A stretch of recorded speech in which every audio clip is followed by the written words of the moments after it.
आज के हमारे इस कार्यक्रम में हम सबके बीच में अभी अतिथि के नाते जो जुड़े हैं उनका परिचय कराता हूं। आदरणीय जोग सिंह जी से आग्रह करता हूं, कृपया अपना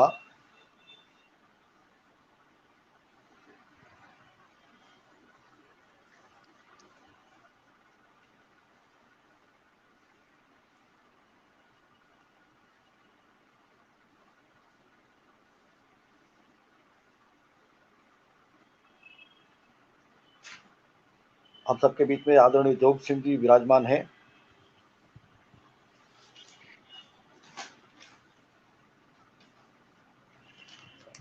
आप जालोर जिले के आलासण के रहने वाले हैं। पश्चिम बंगाल में कोलकाता में आपका अच्छा व्यापार है। आप बहुत ही सरल हृदय के व्यक्तित्व हैं और अपने आदर्श विद्या मंदिर परिवार से पुराने जुड़े हुए हैं। जालोर जिले में भी एक रसोई आपके परिवार की ओर से बना करके और भेंट की गई थी। भामाशाह हैं, समाज सेवी हैं, महाराज जी के भी शिष्य हैं आप जोग सिंह जी। पूज्य महाराज जी हमारे बीच में पधार चुके हैं, हम सब जानते हैं, महाराज जी का परिचय देने की आवश्यकता नहीं है।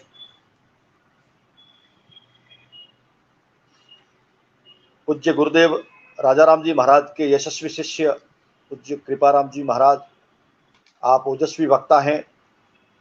जालोर जिले में कई स्थानों पर आपने भागवत कथा सुनाई है, अतः अपने जालोर जिले के अधिकांश लोग आपसे परिचित हैं। आप आदर्श विद्या मंदिरों के कई कार्यक्रमों में पधार चुके हैं। उनके श्री चरणों में प्रणाम निवेदन करता हूं। आज आपका मार्गदर्शन हमको मिलने वाला है। अभी शीघ्र ही हमारे कार्यक्रम के अध्यक्षता करने वाले नरिंगा राम जी हमारे बीच में आने वाले हैं।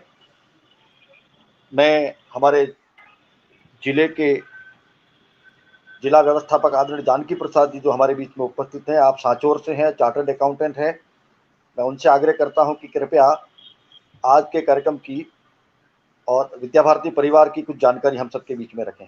जी, आदरणीय जानकी प्रसाद जी। पूज्य संत श्री कृपाराम जी महाराज जी के श्री चरणों में कोटिश वंदन।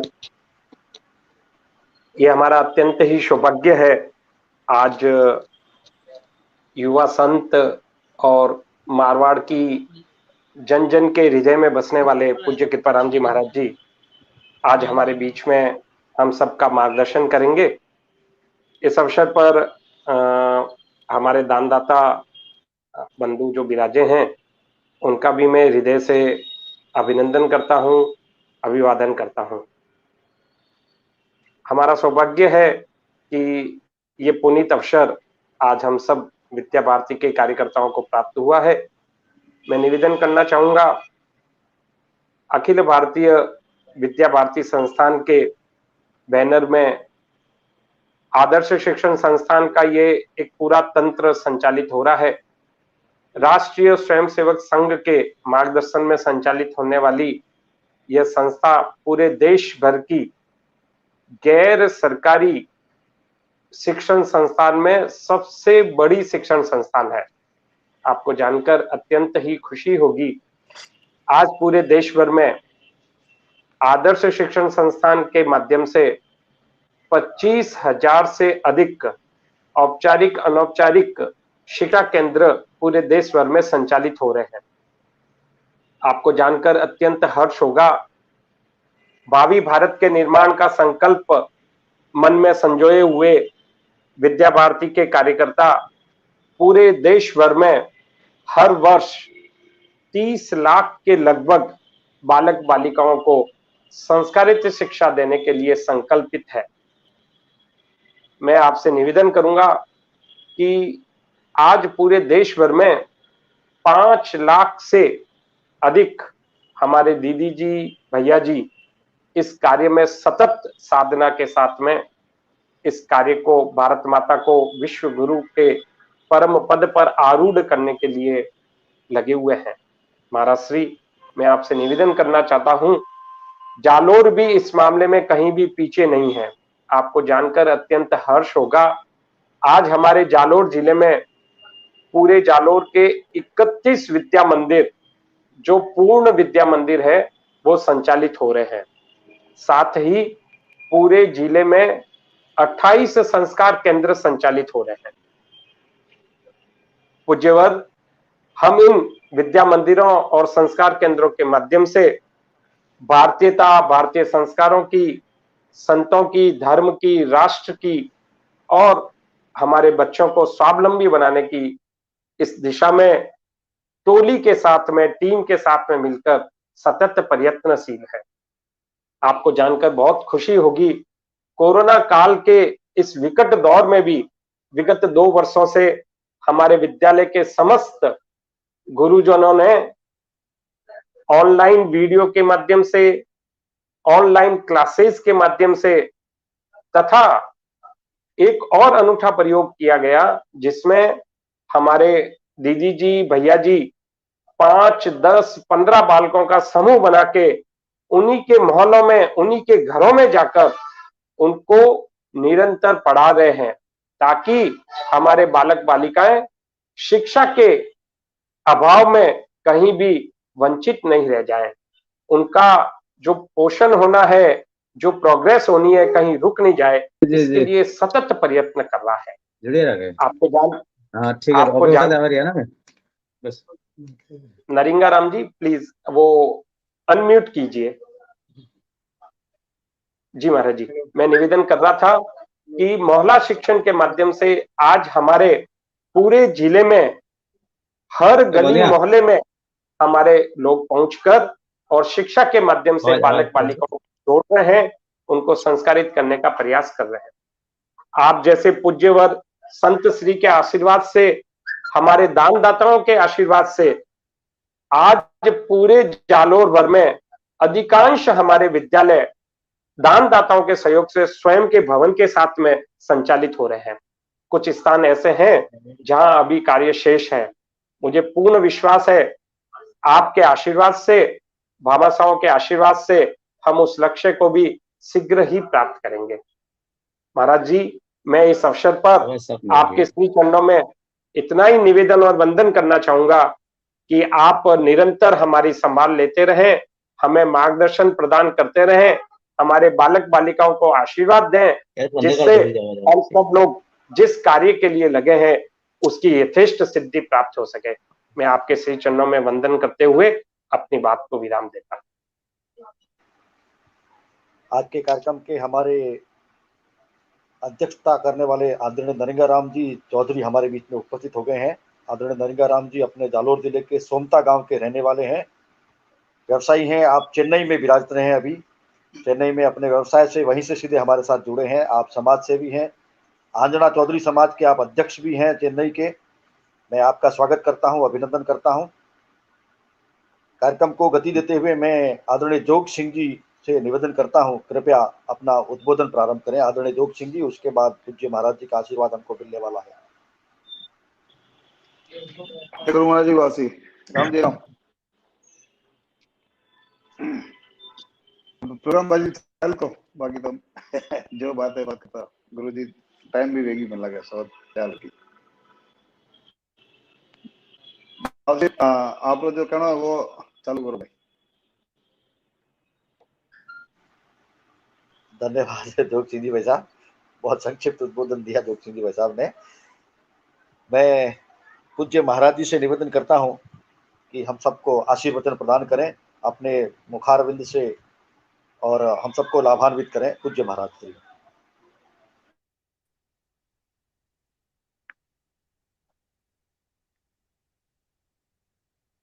बोलिए कृष्ण कन्हैया लाल की, सदगुरु देव की, भारत माता की, सच्चिदानंद रूपाय विश्वोत्पत्त्यादि हेतवे तापत्रय विनाशाय श्री कृष्णाय वयं नमः। त्र्यंबकं यजामहे सुगंधिं पुष्टिवर्धनम् उर्वारुकमिव बन्धनान् मृत्योर्मुक्षीयमामृतात्। वक्रतुंड महाकाय सूर्यकोटि समप्रभ निर्विघ्नं कुरु मे देव सर्वकार्येषु सर्वदा। नारायणं नमस्कृत्य नरं चैव नरोत्तमं देवीं सरस्वतीं व्यासं ततो जयमुदीरयेत्। गुरुर्ब्रह्मा गुरुर्विष्णु गुरुर्देवो महेश्वरः गुरुः साक्षात् परब्रह्म तस्मै श्री गुरुवे नमः। सर्वप्रथम परम कृपालु परमात्मा के श्री चरणों में वंदन करता हूँ, माँ भारती के चरणों में वंदन करता हूँ, मेरे परम पूज्य आदरणीय श्रद्धेय श्री सद्गुरुदेव महाराज के श्री चरणों में वंदन करता हूँ एवं आदर्श शिक्षण संस्थान जालोर और आदर्श विद्या मंदिर जालोर, उनसे जुड़े हुए जितने भी गुरुजन हैं, व्यवस्थापक हैं, सारी जितनी भी टीम है, उन सब के सदस्यों का भी बहुत बहुत अभिनंदन करता हूं। अभी हमारे बीच में श्री अजय कुमार जी परिचय दे रहे थे और उस परिचय में जालोर क्षेत्र के आलासन गांव के एक ऐसे उद्योगपति, ऐसे पुरुषार्थी, प्रबल पुरुषार्थी, जिन्होंने जन्म भले ही जालोर की धरती पर लिया है, लेकिन अपने कर्म की शक्ति को कलकत्ता तक पहुंचाया और भी देश के अन्य शहरों में भी पहुंचाया और वहां तक अपनी पहुंच बना करके कर्म योगी बने हैं, भामाशाह बने हैं, समाज सेवी बने हैं। ईश्वर ने धन दिया, उसे धर्म में लगा करके एक उसकी सदुपयोगी उसका जो सदुपयोग किया है, उसी कड़ी में वे आदर्श शिक्षण संस्थान और आदर्श विद्या मंदिर यानी विद्या भारती के विद्यालयों में भी जो अपनी सेवाएं प्रदान करते रहते हैं, हमारे अपने स्वयं के आश्रम परिवार से भी जो जुड़े हुए हैं। गुरु पूर्णिमा का जब महोत्सव होता है तब भी आपका एक बड़ा योगदान रहता है गुरु पूर्णिमा महोत्सव के लाभार्थी के रूप में। ऐसे आदरणीय श्री जोग सिंह जी राजपुरोहित आलासन, साथ ही साथ आज के इस आयोजन के अध्यक्ष के रूप में जो हम सबसे ऑनलाइन जुड़े हैं, ऐसे श्री नरिंगा राम जी चौधरी साहब एवं श्री जानकी प्रसाद जी, जिन्होंने इस संस्था के बारे में अभी हम सबको अवगत करवाया, उन सभी का और जितने भी लोग जुड़े हैं इस आयोजन को जो देख रहे हैं, उन सब का मैं ऑनलाइन प्लेटफॉर्म पर बहुत बहुत अभिनंदन करता हूं, अभिवादन करता हूं। एक बार मैं ये कंफर्म कर लूं कि आप सब लोग मुझे सुन पा रहे हैं। महाराज जी बिल्कुल जी सही आवाज वासी। आ रही है। जी अच्छा, ये इसमें जो हमें स्क्रीन पर जो लोग दिख रहे हैं उतने ही लोग हैं या और लोग भी दिख सकते हैं इसमें?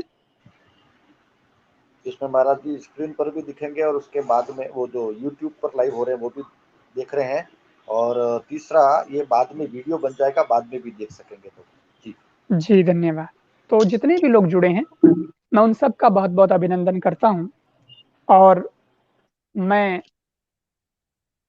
बहुत प्रसन्नचित्त हूं इस बात के लिए कि आदर्श विद्या मंदिर माने विद्या भारती की जितनी भी सेवाएं इस देश को समर्पित हो रही हैं, उनमें शिक्षा के क्षेत्र में आदर्श विद्या मंदिर के रूप में जो कार्य हो रहा है वह मील का पत्थर साबित होने वाला कार्य है। मैं स्वयं सीधा सीधा विद्यालयों से जुड़ा हुआ हूं, इसलिए मुझे इन संस्था के बारे में और विद्यालयों के बारे में बहुत अच्छे तरीके से सारी जानकारी है।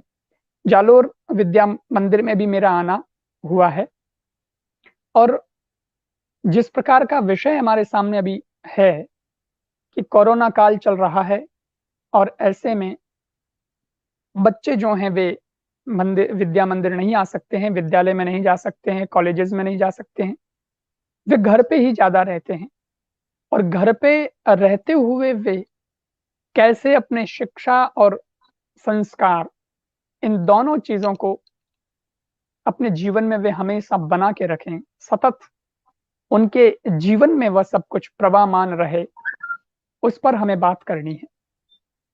निश्चित रूप से मैं साधुवाद देता हूं कि कोरोना काल में आदर्श शिक्षण संस्थान के उन अध्यापकों ने भी ऑनलाइन कक्षाएं चला करके बच्चों की सार संभाल करी, उनके शिक्षा के स्तर पर उन्होंने बात करी कि क्या चल रहा है, किस प्रकार से वे अध्ययन कर रहे हैं। और मुझे बताया गया कि इसके साथ ही साथ 28, अगर मैं सही हूं तो 28 संस्कार शिविर आदि इस प्रकार से चल रहे हैं जालोर में, और वे भी बहुत जरूरी हैं। क्योंकि मैं एक बात कहता हूं कि आवश्यकता के अनुसार हमें सुविधाओं का उपयोग करना चाहिए, ये बात सही है। जैसे अभी हम अगर ऑनलाइन संवाद कर रहे हैं तो उसके लिए एक डिवाइस का उपयोग सभी कर रहे हैं, जिसे हम दूरवाणी कहते हैं संस्कृत में, और ऐसे मोबाइल कहते हैं। तो मोबाइल का उपयोग हो रहा है, तभी तो हम और आप लोग जुड़ पा रहे हैं, सुन पा रहे हैं, एक दूसरे को देख पा रहे हैं। तो निश्चित रूप से जब आवश्यकताएं होती है तो हमें डिवाइस का, हमें सुविधा का, हमें तकनीक का उपयोग करना चाहिए। ऐसे में बच्चे जब बड़े होते हैं, उनको जब दाढ़ी मूंछ आने लगता है, तो वो कहते हैं कि अब हम भी तो आने जाने के लिए स्वतंत्र हैं और हम सशक्त भी हैं, इसलिए हमें भी बाइक चाहिए, जरूर देना चाहिए। कुछ बच्चे जब 18 साल से ऊपर हो जाते हैं, जवान होते हैं, तो वो कहते हैं कि हमें कार चाहिए, क्योंकि अब हम कार चलाने लायक हो गए, अब हमें लाइसेंस भी तो सरकार दे रही है, 18 साल की उम्र हमारी हो गई है। लेकिन मेरा उन सभी माता पिता से निवेदन है, अभिभावकों से निवेदन है कि आप उन्हें जब आवश्यकता पड़े तो निश्चित रूप से कार दीजिए, लेकिन कार अकेले दे दिए तो हो सकता है कि कार का एक्सीडेंट भी हो जाए। परंतु कार देने से पहले उन्हें संस्कार दीजिए, ताकि कार भी बची रहेगी और उनकी जिंदगी भी बची रहेगी। बहुत आवश्यक है कि हम हमारे बच्चों के जीवन को गढ़ने में अपने आप पर भी काम करें और अपने बच्चों पर भी काम करें। क्योंकि संस्कार की जब हम बात करते हैं तो ये केवल उपदेश नहीं होता, बल्कि ये हमारे जीवन में आचरण होता है। देखिए, शिक्षा की जहां तक बात है तो शिक्षा तो चलिए कह देते हैं कि साहब स्कूल में, विद्यालय में मिल जाएगी, लेकिन संस्कार एक ऐसी चीज है कि वो घर से ही शुरू होती है। और अभी कोरोना काल में सबसे ज्यादा माता पिता का बच्चों के साथ जुड़ा हुआ है, सबसे ज्यादा, क्योंकि सबको घर में ही रहना है। माता जी भी घर में हैं, पिताजी भी घर में हैं और बच्चे भी घर में हैं। ऐसे में आप उन्हें तैयार कैसे करेंगे? उपदेश दे करके तो शायद तैयार नहीं किया जा सकता, लेकिन रोजमर्रा की आपकी जो जिंदगी है, आपके जो जीवन में व्यवहार, आचरण, बोली चाली, आपका उठना, आपका बैठना, ये सारी चीजें उन बच्चों पर असर करती हैं। आप अगर सवेरे जल्दी उठते हैं और रोज दिया अपने घर में, घर का जो पूजा का आला है उसमें करते हैं, तो आज कल 2 दिन, 5 दिन, 10 दिन बच्चा देखेगा तो एक दिन वह भी कहेगा कि पिताजी आप क्या कर रहे हैं। उसे थोड़ा समझाइए, उस पर फोर्स मत करिए, फोर्स की आवश्यकता नहीं है, दबाव की कोई आवश्यकता नहीं है। ये तो हमारी यहाँ की, इस देश की सबसे बड़ी प्लस पॉइंट है हमारे यहाँ का, ये कि हमारे यहाँ किसी चीज का दबाव नहीं है, प्रेशर नहीं है। लेकिन हाँ, उसका महत्व समझाइए कि दिया क्यों जरूरी है। हम लोग कहते हैं कि हमारे जीवन में अगर प्रकाश नहीं हो और आंखें हो तो क्या हम कुछ देख पाएंगे? नहीं देख पाएंगे। आंखें तो ठीक है, पर प्रकाश नहीं है। अगर प्रकाश नहीं है तो हम ना चल सकते हैं, ना कुछ देख सकते हैं। ऐसे ही उन बच्चों को यह समझाना है कि बेटा, तुम्हारा जीवन है, सब कुछ है, हाथ पांव, आंख नाक कान सब कुछ ठीक है, लेकिन अगर तुम्हारे जीवन में ज्ञान की ज्योति नहीं है, अगर संस्कारों का प्रकाश नहीं है, अगर आध्यात्मिक उजाला नहीं है, तो तुम्हारा जीवन अंधकारमय होगा। और हमेशा निरंतर हमें ये याद रहे कि मुझे अंधकार से प्रकाश की ओर जाना है। तमसो मां ज्योतिर्गमय, तमसो मां, मुझे अंधेरा नहीं, मां संस्कृत में हम नकारात्मक शब्द में मां उपयोग करते हैं, और ज्योतिर्गमय, ज्योति की ओर हमें आगे बढ़ना है। इसी उद्देश्य से हम रोज दीपक जलाते हैं और भगवान के सामने जलाते हैं, क्योंकि प्रकाश पुंज जो है, प्रकाश का स्रोत जो है, वो हमारा ईश्वर है, ताकि हमें उससे भी प्रकाश मिले और वो प्रकाश हम हमारे जीवन में लेकर के और लोगों तक भी फैलाएं, एक मीडिएटर के रूप में। जब ऐसी बात उसे समझाएंगे तब उसको समझ में आएगा, अच्छा दीपक जलाने का ये महत्व है, ये कारण है, तो वो तुरंत अगले दिन स्वयं दीपक जलाने आएगा। मैं तो इन कोरोना काल में गौशाला में था, जो हमारा आश्रम है, क्योंकि मुझे भी बहुत लंबे समय बाद में यहाँ आश्रम में रहने का अवसर मिला, बहुत लंबे टाइम तक। तो हम लोगों ने भी ऐसे छोटे छोटे प्रकल्प शुरू किए और मुझे बहुत प्रसन्नता हो रही है इस बात को बताते हुए। और मैं आप सब लोगों को जब ये बात बताऊंगा तो आप लोगों को भी निश्चित रूप से प्रसन्नता भी होगी और गौरव भी होगा कि अपनी जो ये संस्था है, उसी का एक अंग है संस्कृत भारती। उस संस्कृत भारती के बैनर तले हमने 2 संस्कृत संभाषण के शिविर अपने आश्रम में आयोजित किए, जिसमें करीब करीब 25 से 30 विद्यार्थियों ने नियमित रूप से उसका 10 दिन तक लाभ लिया। और 2 शिविर हमने ऐसे किए, एक 10 दिन का जोधपुर में किया, एक 10 दिन का फिर हमारे जो बड़ा आश्रम है वहां किया। और उसमें बच्चों को जोड़ा, उन्हें आश्रम में रखा, और हमने करीब पूरे, क्योंकि आप जानते हैं वो पूरा शेड्यूल ही सवेरे से शुरू होता है और शाम तक चलता है, तो पूरे 10-10 घंटे जो है हम उनके साथ में रहे हैं। उन्हीं के साथ में भोजन, उन्हीं के साथ में खेलना, उन्हीं के साथ में वार्तालाप, उन्हीं के साथ में अध्ययन और अध्यापन, और सारी व्यवस्थाएं हमने करी। और हम लोगों ने अंतिम दिन जो हम भारत माता का नक्शा बनाते हैं मिट्टी से, और उसके बाद फिर उसका पूजन करते हैं, ये सारी प्रक्रियाएं हमने करी। और उन बच्चों को मैंने पहली बार ये अनुभव करते देखा कि उन्हें ये लगा कि मुझे भी इस देश के लिए कुछ करना चाहिए। मैं अब तक केवल खाना पीना सोना खेलना इतने तक ही सोचता था, लेकिन मुझे इन 10 दिनों में पता चला है कि नहीं, मेरा कर्तव्य उससे भी ज्यादा है। मुझे ये देश इतना कुछ दे रहा है, तो देश के लिए देना भी मेरा कुछ फर्ज बनता है। ये भावनाएं उन लोगों में हमने देखी और वे जागृत हुई।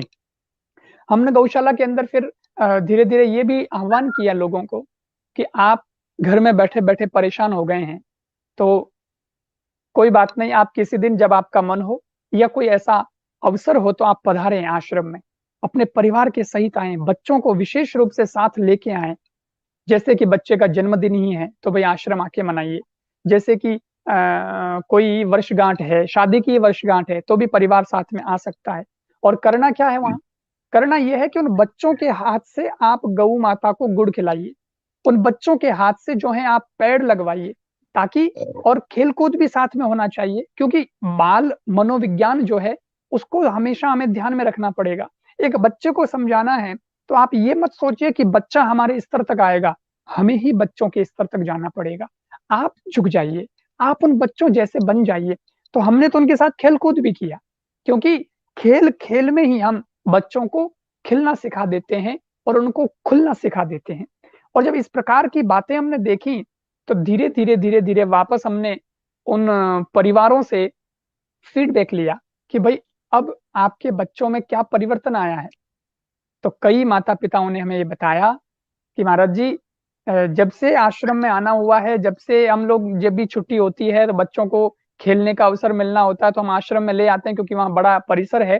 तो वो बच्चे, पहले तो हम कहते थे कि संतों के पास जाइए, आश्रम में चलिए, लेकिन अब बच्चे हमसे कहते हैं कि पापा कब चल रहे हो आश्रम, कब चल रहे हो गौशाला, क्योंकि हमें वहां बहुत अच्छा लगता है।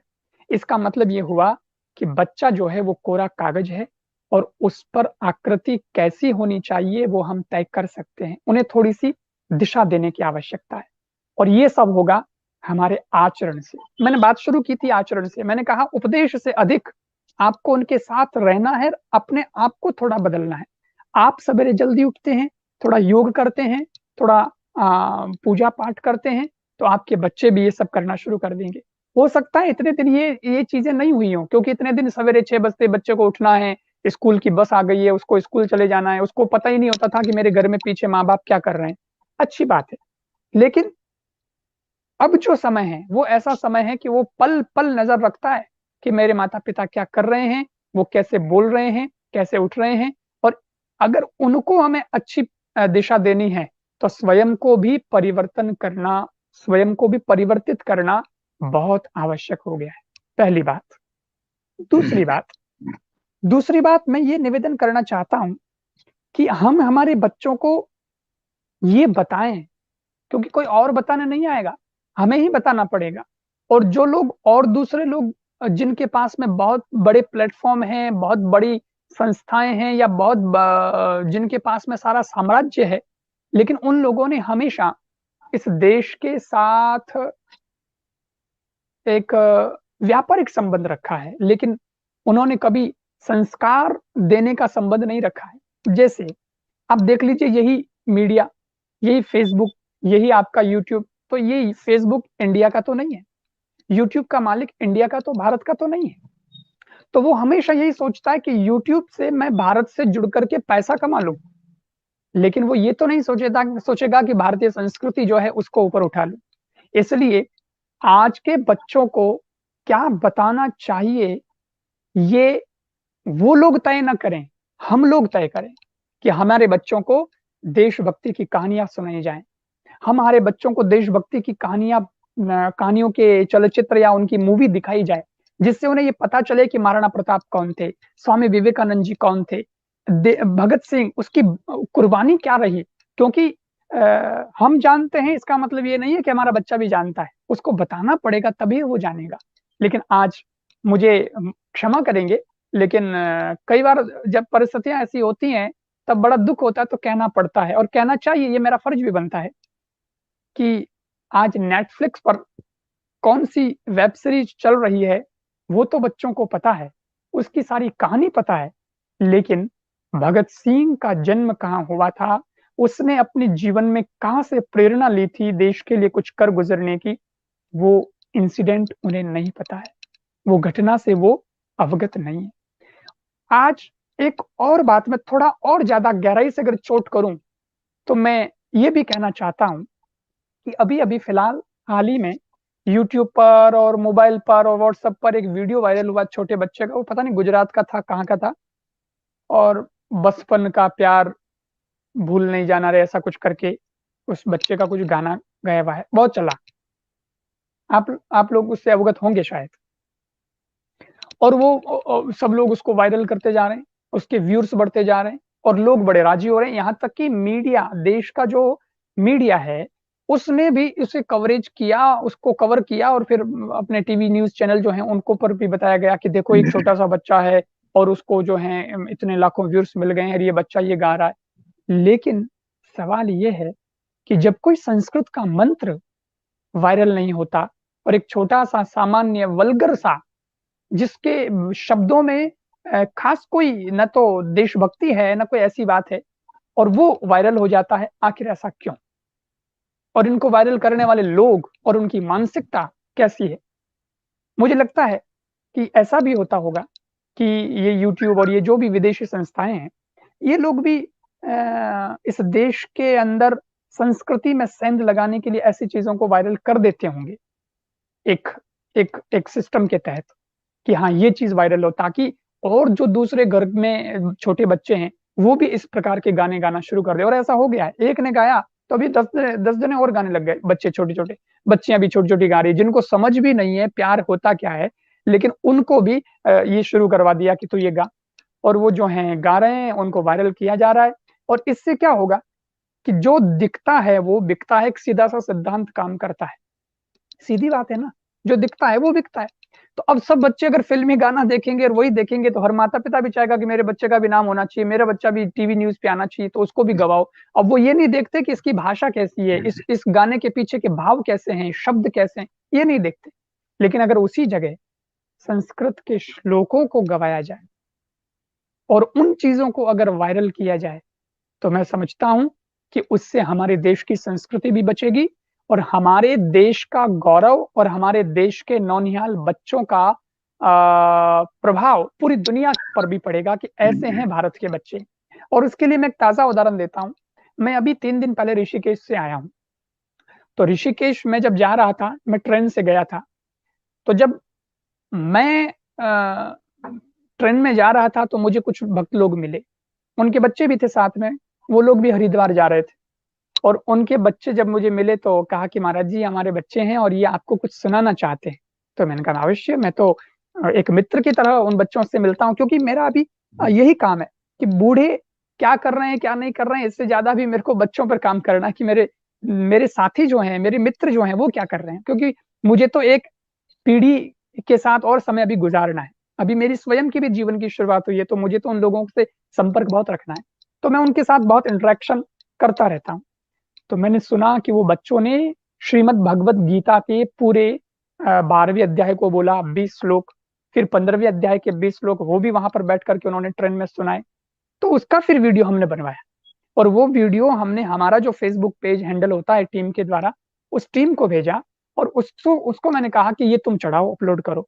और ये अपलोड किया गया, और उसका टाइटल ये रखा गया कि कौन कहता है कि बच्चों में परिवर्तन नहीं होता, या कौन कहता है कि जमाना बदला नहीं जा सकता। जमाने को बदला जा सकता है। और बहुत सारे लोगों ने उसको देखा भी, और बहुत अच्छा रिएक्शन लोगों की तरफ से आया भी।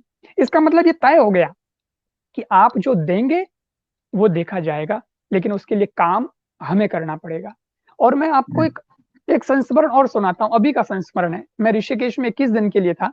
वहाँ एक योग साधना जो है मुझे करनी थी, और कुछ सीखना भी था मुझे योग के बारे में और डीपली। तो मैं वहां पे गया एज अ विद्यार्थी, एज अ स्टूडेंट। तो बहुत से वहां और भी बच्चे आए। उनमें एक बच्ची मुंबई की थी, 21 वर्ष की थी वो।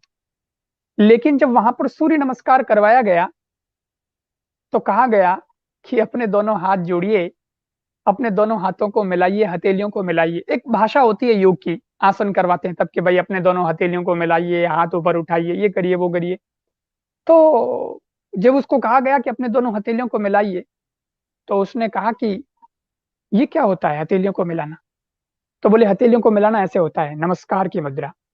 तो वो बच्ची 21 साल की, वो कहती है कि नमस्कार होता है, ये मुझे नहीं मालूम कि ये भी कोई मुद्रा होती है। मैंने अपने जीवन में कभी नमस्कार नहीं किया, मैंने कभी नमस्ते नहीं किया, मुझे पता ही नहीं कि नमस्ते क्या होता है।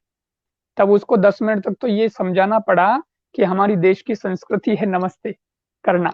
जब भी कोई मिलता है तो हम अभिवादन नमस्ते करके करते हैं। फिर मैंने उसको पूछा कि ये आपको क्यों नहीं पता, यहाँ हमारे तो बच्चों बच्चों को पता होता है कि नमस्ते। उसने कहा कि हमारे मुंबई के अंदर मैं जो है इंग्लिश मीडियम स्कूल में पढ़ती हूँ, और मेरी कॉलेज जो है वो भी इंग्लिश मीडियम में है, और मेरी जो माँ है वो इंग्लिश वो क्या लेक्चरर है, वो अंग्रेजी पढ़ाती हैं। और हमारे घर में तो हम लोग सवेरे उठते हैं तो ये ऐसा नमस्ते वमस्ते कुछ करते ही नहीं, हम तो हाय हेलो करके रवाना हो जाते हैं, और कुछ नहीं।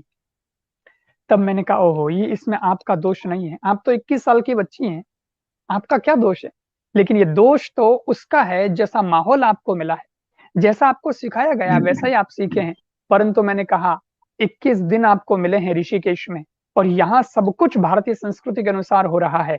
आप इसे अपने जीवन में अपना के जाइए, और अपने माता पिता को भी बताइए कि मैं ये नई चीजें सीख करके आई। और वो बहुत खुश हुई।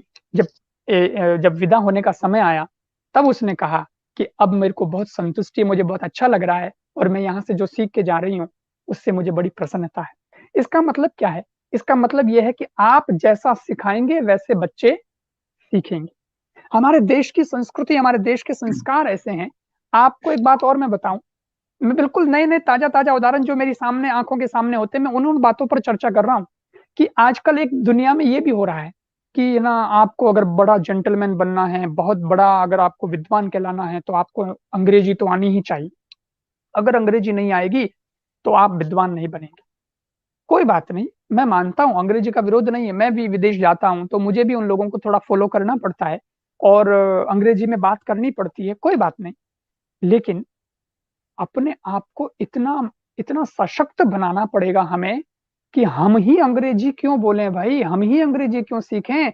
हमारे देश के अंदर आने वाला व्यक्ति हिंदी सीखना शुरू कर दे, क्यों नहीं हो सकता। जब हम दूसरे देश में जाने के लिए अंग्रेजी सीखते हैं, इतनी माथापूरी करते हैं, मेहनत करते हैं, दिमाग लगाते हैं, और जिस भाषा का कोई वैज्ञानिक आधार नहीं है, फिर भी हमको सीखना पड़ रहा है, सीखना ही पड़ेगा क्योंकि मजबूरी है, करना पड़ता है भाई।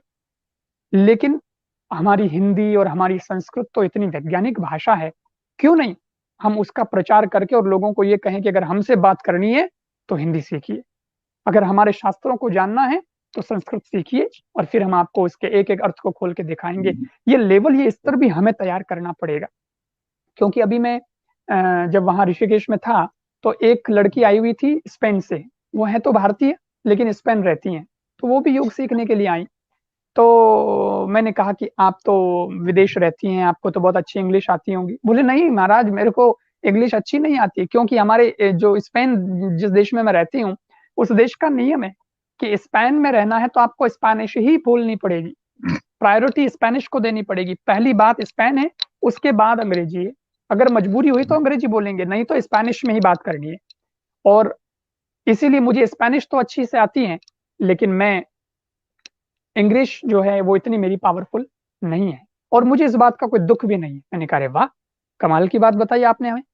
और देखिए, अभी नीरज चोपड़ा जी ने जो उन्होंने भाला जो फेंका और उसमें गोल्ड मेडल वो लेकर के आए, तो उनके इंटरव्यू में भी आपने एक बात नोट की होगी कि उनको पत्रकार ने इंग्लिश में प्रश्न पूछा तो उन्होंने तुरंत टोक करके कहा कि भाई हिंदी में पूछ ले, हैं क्या तो हिंदी में पूछ सकता है?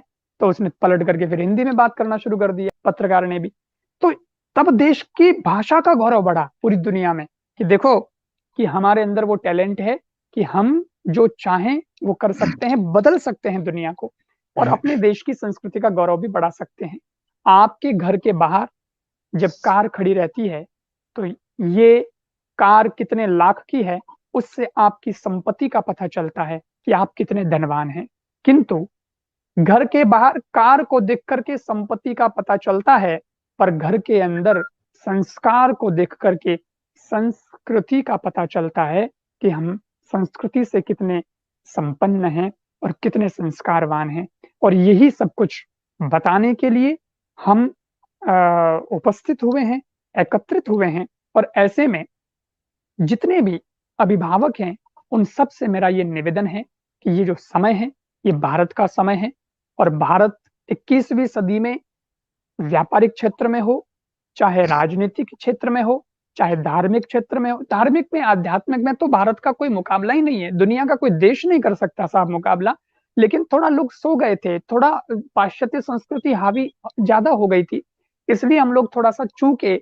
लेकिन अब हमें पुनः चेतना है, पुनः जागृत होना है, और बच्चों को ये बताना होगा कि हम स्वामी विवेकानंद जी के वंशज हैं, हम छत्रपति शिवाजी के वंशज हैं, हम नेटफ्लिक्स के वंशज नहीं हैं, हम ये वल्गर और ऐसी गंदी वंदी चीजों के और इन सारी चीजों के हम फॉलोवर नहीं बन सकते प्रभु। क्योंकि हम तो अब कैसे आप तुलना कर सकते हैं इन सब चीजों से? हम तो वो लोग हैं कि जब छत्रपति शिवाजी और ये मराठों और मुगलों का जब युद्ध हुआ, और उसमें जब वो मुगलों को हरा करके उनकी सेना जब वापस आई, तो एक वो मुगलों की वो बेगम जो थी महिला, उसको वो पकड़ करके ले आए, सैनिक लोग ले आए। अब जब लेकर के आ गए तो छत्रपति शिवाजी को समाचार मिला, बोले भाई क्या हुआ? बोले युद्ध जीत गए हैं और आपके लिए बहुत अच्छा तोहफा लेकर के आए हैं। बोले अच्छी बात है, क्या तोहफा है मुझे भी तो बताइए। तो बोले कि आप चलिए खुद स्वयं देखिए। और स्वयं छत्रपति शिवाजी आए तो पालकी के अंदर वो बैठी थी बेगम मुगलों की, और कहा कि इतनी खूबसूरत महिला है जो हम आपके लिए लेकर के आए हैं, दुनिया की शायद सबसे खूबसूरत महिला है वो, और हम आपकी सेवा में हाजिर करने लाए हैं। छत्रपति शिवाजी ने कहा देखें तो सही कितनी खूबसूरत है। वो गए, उन्होंने पर्दा हटाया पालकी का, देखा वाकई में औरत तो बहुत सुंदर थी, महिला बहुत सुंदर थी। लेकिन शिवाजी के संस्कार देखिए, उन्होंने उसको देख करके कहा कि अगर मैं इस महिला का बेटा होता तो मैं भी इसकी तरह सुंदर होता, ये मेरी माँ के समान। ये संस्कार नेटफ्लिक्स नहीं दे सकता, ये संस्कार विदेश से संचालित होने वाली संस्थाएं जो जो वेब सीरीज निकालती हैं और गंदी गंदी फिल्में निकालती हैं वो नहीं दे सकती। वो तो घर से ही आएगी, और खासकर माता पिता से आएगी। क्योंकि हमारे यहाँ कहा जाता है बच्चों की प्रथम गुरु जो है वो माँ होती है। माँ जैसा सिखाती है वैसा बच्चा सीख जाता है और माँ पर उसको भरोसा भी होता है। तो मेरा तो सभी अभिभावकों से यही कहना है कि आप स्वयं अपने ऊपर काम करिए, थोड़ा अपने आप को बदलिए। आप भी ज़रा इस मोबाइल से थोड़ा थोड़ा दूर होने की कोशिश करिए। आज हमने देशों की दूरियाँ कम कर दी हैं, क्योंकि हमारे पास में मोबाइल आ गया, हमारे पास व्हाट्सएप आ गया, हमारे पास फेसबुक आ गया। एक कॉल करिए और हम हज़ारों किलोमीटर दूर लोगों को अपने पास देख सकते हैं। माना कि हमने रास्तों की दूरियाँ, देशों की दूरियाँ कम कर दी हैं, लेकिन इस मोबाइल की वजह से दिलों की दूरियाँ बहुत बढ़ गई हैं। हमारे पास बच्चे क्या कर रहे हैं, हमें उससे मतलब नहीं है। हम बच्चों को भी चुप करने के लिए मोबाइल पकड़ा देते हैं और हमें ये नहीं पता कि हमने हमने भूल-भूल में या सहज-सहज में ही अपनी इस समस्या का समाधान करने के लिए बच्चे को एक बहुत बड़ी समस्या में डाल दिया है। जो मोबाइल है वो एक बड़ी समस्या बन गया है और अति सर्वत्र वर्जयेत शास्त्र कहता है, कोई भी चीज़ का अति उपयोग बहुत खतरनाक है। इसलिए मोबाइल होना तो चाहिए, क्योंकि हम और आप भी जुड़ रहे हैं तो इस मोबाइल से ही तो जुड़ रहे हैं। इसलिए मना नहीं है, लेकिन थोड़ा उसका नियंत्रण होना ज़रूरी है और उसका सदुपयोग बच्चों को कैसे करवाया जाए, ये सिखाना ज़रूरी है। जैसे 18 साल की उम्र होने पर ही वोट दिया जा सकता है, जैसे 18 साल के होने पर ही कार आदि चलाने का लाइसेंस मिल सकता है, तो मैं तो निवेदन करना चाहता हूँ कि आप भी अपने बच्चों को 18 साल उम्र होने पर ही मोबाइल दिया करें।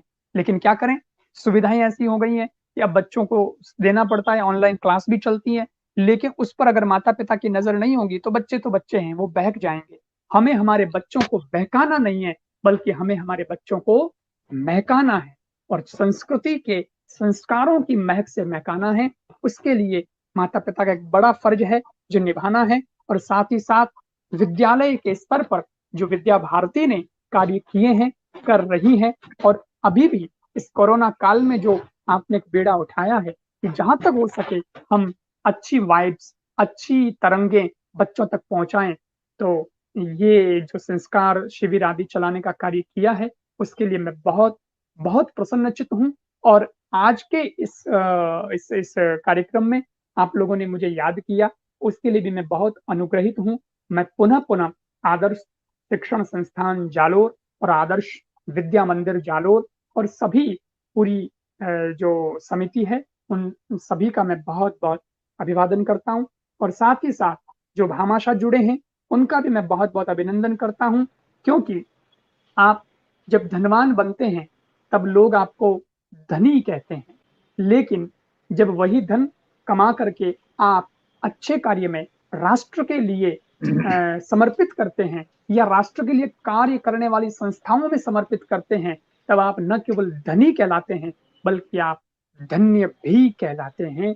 इसलिए आज आप सब लोग धन्य बने हैं। मैं आपका और जोग सिंह जी तो हमारे आश्रम परिवार से भी जुड़े हुए हैं। अभी-अभी गुरु पूर्णिमा पिछले महीने गई है और आप हर वर्ष कई वर्षों से आप गुरु पूर्णिमा की सेवा अपने द्वारा आप करते हैं। आप बहुत अच्छे आश्रम के शिष्य भक्त हैं। मैं बहुत-बहुत साधुवाद देता हूँ। आंजना समाज, पटेल समाज, श्री नरिंगाराम जी चौधरी साहब, मैं उनका भी बहुत-बहुत साधुवाद करता हूँ। चेन्नई में मेरा आना बहुत बार होता है। आप तो स्वयं चेन्नई विरासतें, आपकी कर्मभूमि चेन्नई है और जो अभी वर्तमान में जो पटेल समाज में हमारे पूज्य महाराज जी हैं, श्री दयाराम जी महाराज जी, उनके साथ भी मेरा आयोजन होता है, तो मैं कई बार मिलता हूँ। तो मैं उनसे कहता हूँ, महाराज जी, शिक्षण संस्थान आपने खोले हैं, क्योंकि पूज्य राजाराम जी महाराज, ब्रह्मलीन राजाराम जी महाराज, वे भी शिक्षा के लिए बहुत कहा करते थे। और आज जब भी मैं कहीं रोड से निकलता हूँ और जालोर और उधर जब निकलता हूँ पाली, तो वहां तो आंजना शिक्षण संस्थान नाम से मुझे 2-4 बोर्ड दिख ही जाते हैं और मुझे बहुत प्रसन्नता होती है। मेरा कोयम्बटूर में एक आयोजन था, तो वहाँ पटेल समाज का आयोजन था, उसमें मैं भी शामिल हुआ था। तब मैंने वहाँ के युवाओं को संबोधित किया था और मुझे बहुत प्रसन्नता हुई थी कि आप लोग आगे बढ़ रहे हैं, शिक्षा और संस्कार दोनों अपने जीवन में अपना रहे हैं। इससे बढ़िया और खुशी क्या हो सकती है। तो आज नरेंगाराम जी भी जुड़े और जिस संत का आपको एक गौरव है समाज के तौर पर भी, उसके लिए भी आप सौभाग्यशाली हैं और उन्हीं के संस्कार और उन्हीं की कृपा है कि आज आप ऐसी शिक्षण संस्थाओं से जुड़ रहे हैं और देश के हित में अपनी सेवाएं प्रदान कर रहे हैं। मैं पुनः आपका बहुत-बहुत साधुवाद करता हूँ। साथ ही साथ अजय कुमार जी और जानकी प्रसाद जी, आपका भी मैं बहुत-बहुत आभार व्यक्त करता हूँ। बहुत-बहुत साधुवाद, धन्यवाद। बहुत बहुत आभार पूज्य महाराज जी का। शील विनय आदर्श शिष्टता तार बिना झंकार नहीं है। शिक्षा क्या स्वर साध सकेगी यदि नैतिक आधार नहीं है। नैतिक आधार शिक्षा में रहे। महाराज जी ने ये उद्बोधन दिया। संस्कारों की जीवन में कितनी महत्ता है, ये महाराज जी के आशीर्वाद से हम सबको समझ में आने लगा है। मैं कार्यक्रम को आगे बढ़ाते हुए हमारे अध्यक्ष जी आशीर्वाद देने के लिए आदरणीय नरिंगा राम जी चौधरी से निवेदन करता हूँ, कृपया हम सबको उद्बोधन दें। आदरणीय नरिंगा राम जी चौधरी। गुरुदेव कृपाराम जी महाराज के चरणों में सादर वंदन। बाबा आप चेन्नई जो पधारते हैं तब आपके हर कार्यक्रम में हम सत्संग सुनने के लिए आते हैं, और जो भी आपकी कथा होती है उस कथा में अगर चेन्नई में है तो यहाँ लाभ लेते ही हैं। विशेष इस कार्यक्रम के मुख्य अतिथि श्रीमान जोग सिंह जी राजपुरोहित, आपका भी बहुत बहुत धन्यवाद। अजय कुमार जी गुप्ता जी एवं जानकी प्रसाद जी एवं सभी ऑनलाइन जो जुड़े हुए इस कार्यक्रम को देख रहे हैं, सभी को खूब खूब नमस्कार। आप लोगों ने इस कार्यक्रम में मुझे अध्यक्ष पद के लिए जो चुना उसके लिए आपका खूब खूब आभार। विशेष बाबा ने काफी कुछ कह दिया है। इसके अलावा मेरा जो कहना है कि अभी गुरु महाराज फरमा रहे थे कि बच्चों को आप संपत्ति नहीं बल्कि संस्कार दीजिए। अगर संस्कारित बच्चे होंगे तो संपत्ति कमा लेंगे, और संस्कारित नहीं होंगे तो संपत्ति कमाई हुई भी वो बर्बाद कर लेंगे। विशेष फैशन और व्यसन से दूर रहना है। अभी फरमा रहे थे कि बहुत परिवारों में माता पिता अगर धूम्रपान करते हैं तो बच्चे पी सक जाते हैं। उसके लिए अपने को बदलना है। अपन बदलेंगे तो पीछे बच्चे भी अच्छे होंगे। अपना पूरा जो ध्यान है बच्चों को ऊपर देना है, बच्चों को समय देना है, बच्चों की हर गतिविधि पर अपनों को ध्यान रखना है। सादा जीवन उच्च विचार, अपना जीवन सादा हो और विचार अच्छे हो। अगर अच्छे विचार होंगे तो ये देश, जैसे अपने देशभक्ति का भाव है, तो बच्चे भी अपने हिसाब से हर कार्यक्रम में, जैसे अभी भाई साहब ये विद्या भारती का जो आप कार्यक्रम कर रहे हैं उसमें काफी परिवार लाभान्वित हुए हैं, और विद्या भारती से जो बच्चा निकलता है पढ़ के वो देशभक्त बनता है और देश के लिए अच्छी सेवा देता है। विशेष जो बच्चों के प्रति आज के समय में भी गुरु महाराज फरमा रहे थे कि मोबाइल बहुत अति आवश्यक काम है तो ही देना चाहिए, वरना मोबाइल से दूरी बनाए रखने में फायदा है। विशेष जो फरमा रहे थे कि अभी अच्छे से स्वाध्याय देना चाहिए। जो पढ़ने की आदत है अभी बहुत कम हो गई है, मोबाइल के आने से व्हाट्सएप देख लेते हैं, लेकिन अच्छे से ग्रंथ पढ़े तो उसमें जैसे महापुरुषों की जीवनी पढ़े, उससे अपने को प्रेरणा मिलती है। अपन पढ़ेंगे तो बच्चे भी पीछे अपने देखा देखी वो लोग वही काम करेंगे। जो गीली मिट्टी होती है वो अपन को जैसे मोड़ सके वैसे उसको वो रूप दे सकते हैं, और पकड़ने के बाद में वो फूट जाती है। अतः मैं सभी, मेरे ख्याल से समय बहुत कम है, और उस कम समय में इतना ही कहूंगा कि अभी आज के समय में जो मीडिया है, सोशल मीडिया, इलेक्ट्रॉनिक मीडिया, उसमें अभी जैसे टीवी चैनल है तो संस्कार चैनल है, साधना चैनल है, सत्संग चैनल है। उस चैनल के ऊपर महापुरुषों की कथाएं भी चलती हैं और प्रवचन भी चलते हैं। तो जितना भी समय अपन उसमें ज्यादा से ज्यादा दे सके उतना समय देना चाहिए, ताकि बच्चे भी वो देखकर, जैसे भी गुरु महाराज के प्रवचन में बहुत सुनता हूँ, कृपाराम जी के प्रवचन भी सुनता हूँ, और यहाँ कार्यक्रम होता है तो उसमें मैं ज्यादा से ज्यादा भाग लेने की कोशिश करता हूँ। आपने बहुत अच्छी सी बातें बताई हैं। बाकी अभी फिजिकल फिटनेस, शारीरिक जो फिटनेस है वो भी जरूरी है, उसके लिए खेल कूद भी जरूरी है। अभी फरमा रहे थे कि अपने नीरज चोपड़ा ने भारत के लिए जो गोल्ड मेडल जीता है, ये बहुत ही गर्व की बात है। अभी वो समय आ जाएगा कि आने वाला जो ओलंपिक होगा उसमें ज्यादा से ज्यादा गोल्ड मेडल भी जीतेंगे। और बढ़िया, मतलब जैसे सुबह में योग करना है, प्राणायाम करना है, ये अपने जीवन का मुख्य अंग बनाना चाहिए। अपन करेंगे तो बच्चे भी पीछे करेंगे। आज के समय में जो बीमारी बढ़ रही है उसका वही कारण है, अपन पड़े रहते हैं और लेट से उठने का कोई समय नहीं है, खाने पीने का ध्यान नहीं है, तो उसमें बीमारी बढ़ती है। एक ही समय सुबह जल्दी उठना चाहिए और उठ के पहला काम योग प्राणायाम। तो अपने पीछे पीछे जो बच्चे हैं वो भी उस हिसाब से चलेंगे। और ये जो भी कोरोना महामारी थी उसमें भी जैसे बाबा रामदेव जी ने, कृपाराम जी महाराज ने बहुत जोर दिया है कि आप योग करेंगे तो आपकी बीमारी नजदीक नहीं आएगी, और ये बात भी सत्य है। उसके लिए आप सभी लोगों का मैं बहुत बहुत आभार व्यक्त करता हूं। आपने ये जो समय दिया है वो बहुत अमूल्य समय है, और आपने जो समय निकाला है उसके लिए आप सभी का बहुत बहुत धन्यवाद। बाकी अभी और टाइम है तो और भी बोलो। विशेष जो अपने भारतीय संस्कृति है, इस संस्कृति को बचाने के लिए जैसे संत महात्मा काम करते हैं, कृपाराम जी बाबू जी यहाँ पधारते हैं चेन्नई में, तो सनातन संस्कृति के लिए बच्चों के लिए हर बार टाइम देते हैं।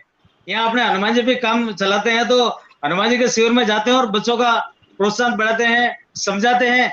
अगर जो आप काम कर रहे हैं ऐसा काम हर संत महात्मा अगर करने लग जाए तो भारत सोने की सीढ़ियां बनने में टाइम नहीं लगेगा। क्योंकि काफी संत जो मैं निंदा नहीं कर पाता हूँ, लेकिन करने भी नहीं चाहिए। जैसे आप काम कर रहे हैं वैसे सब संत समाज अगर करना लग जाए तो भारत मतलब विश्व में सर्वश्रेष्ठ बन सकता है और विश्व गुरु बन सकता है, इसमें कोई डाउट नहीं है। विशेष जो अभी आप संस्कृत की बात कर रहे थे कि यहाँ पाश्चात्य संस्कृति ने या जो भारत का सनातन संस्कृति है उसको नष्ट करने में कोई कमी नहीं रखी है, तो उसके लिए गुरुकुलों की स्थापना होनी चाहिए। ज्यादा से ज्यादा अगर गुरुकुल बनेंगे तो संस्कृत भी उसमें सीखेंगे, और ये सनातन धर्म को बनाए रखने के लिए और उसका प्रसार प्रसार करने की भी अपने को अनुमति मिलेगी। और बच्चे ये भारत के लिए आने वाला भविष्य है। अगर बच्चे आदर्श बनेंगे तो भारत देश भी आदर्श बनेगा। उसके लिए अब अपन हमें भी मिलना है, और हम भी उस काम में आपका जितना हमारा से सहयोग होगा वो भी हम करने के लिए तैयार हैं। अच्छे काम में कहीं भी पीछे नहीं रहना चाहिए, और कोई रहता भी नहीं है। आज के समय में जो भी ये अभी इस काल में जो लोगों के अंदर जागृति आई है धर्म के प्रति, देश के प्रति, वो बहुत अच्छी बात है। और आने वाला जो भविष्य है वो भारत के लिए बहुत अच्छा है, और विश्व गुरु बनने में कोई टाइम नहीं लगेगा। ये जो जालोर का आदर्श विद्या मंदिर है, अभी गुप्ता जी बता रहे थे कि जालोर जिले में 31 विद्या भारती स्कूल चल रही है, तो ये बहुत ही खुशी की बात है, बहुत गर्व की बात है।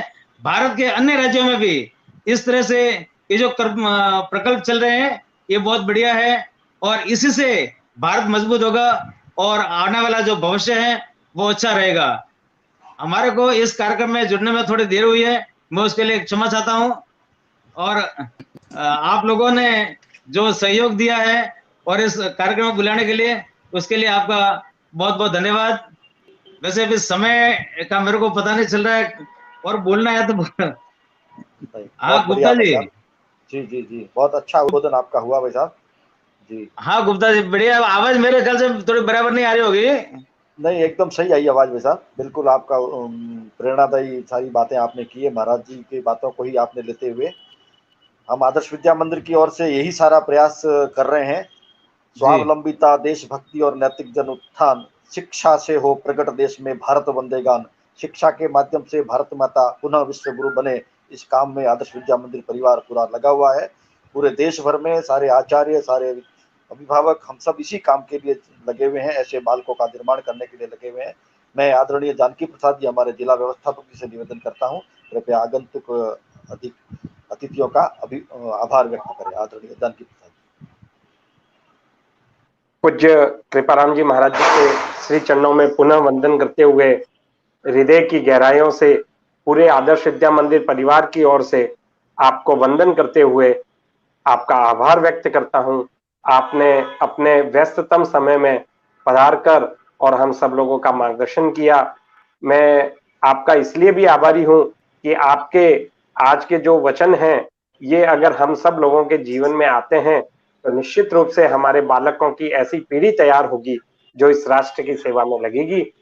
साथ ही मैं दोनों भामाशाहों का, जोग सिंह जी का और नरिंगा राम जी का भी हृदय से आभार व्यक्त करता हूं।